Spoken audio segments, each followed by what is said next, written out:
Welcome to Concussion Talk Podcast. I'm Nick Mercer.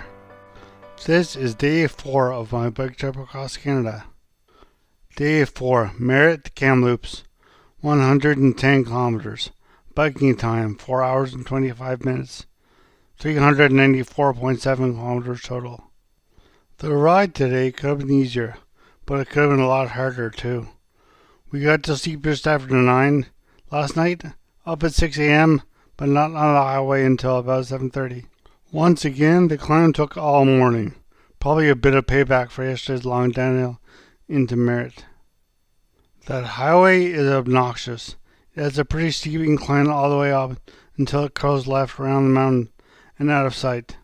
My mind is all like, no worries, Nick, it flattens out after the turn. But it's all lies. It never flattens. Finally, we reached the summit. 1,444 meters. Surrey Summit. I think there was another word there, but I was so tired that I didn't pay that close attention to the wording. After the summit, it was a rewarding downhill into Kamloops. We got to the Visitor Info Center by 12:45 and found out where to get groceries, where to do laundry, and where to camp tonight. We also met a guy cycling to Halifax, so we did the whole awesome, it'll be a fun trip thing. But inside I was unimpressed. It actually reminded me of a line from Shawshank Redemption. If you've come this far, maybe we're willing to go a little further. Even take the long ferry to Argentia, and have a short ride to St. John's, but do all the provinces. Laundry and groceries were near a place with a free computer, so while we waited for our laundry, we got to check our email. I sent my last email just 2 days ago, but we've done some hard rides and had a couple tough days since then. I got 8 or so replies from my first email. It was great hearing from everyone. We're all tired, but feeling good.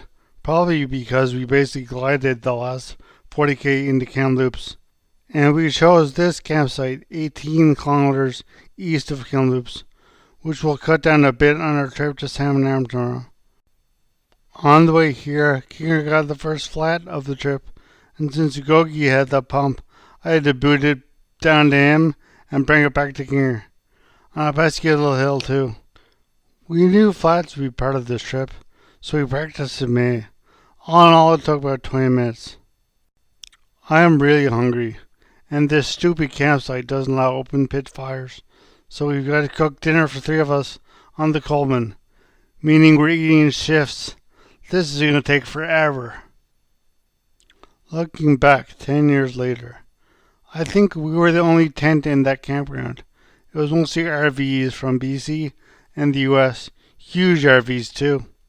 I remember a sign for a zoo or a petting zoo, but I don't know where it was in relation to the campground, and I think we're all too tired to bother looking for it. I often wonder about driving that route through BC and how much differently I would perceive the roads.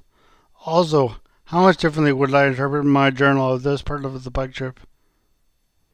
Thank you for listening. Please check out my website www.concussiontalk.com, where you can find my ebook Detour, which contains these journal entries and more about my brain injury and recovery.